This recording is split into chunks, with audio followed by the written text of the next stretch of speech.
ఈశ్వర ఏకస్త్వమేవ బహుధా భవభాసి లోకే, ఉన్నది నువ్వు ఒక్కడవై, ఒక్కడవైన నువ్వు అనేకముగా కనపడుతున్నావు.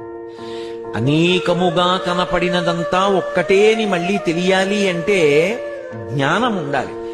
ఇవి ఎన్నున్నాయి అంటే అబ్బో చాలా మంది ఉన్నారనడానికి జ్ఞానం అక్కర్లేదు. కాదండి, ఇన్నిగా కనపడుతున్నా ఉన్నదొక్కటే అని చెప్పాలనుకోండి, దానికి జ్ఞానం ఉండాలి. ఇన్ని అని చెప్పడానికి జ్ఞానం ఎందుకండి?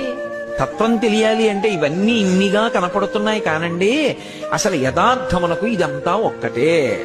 సువర్ణమేకం బహుభూషణాని, బంగారమే ఉన్నది కానీ అనేక భూషణములుగా కనపడుతోంది. గోక్షీరమేకం బహుధేను జాత, ఆవు పాలు కానీ అనేకమైన ఆవులు ఇచ్చే, అన్ని పాలు కలిపేస్తే ఆవు పాలేవి, అనేకమైనటువంటి ఆవులు ఇచ్చే.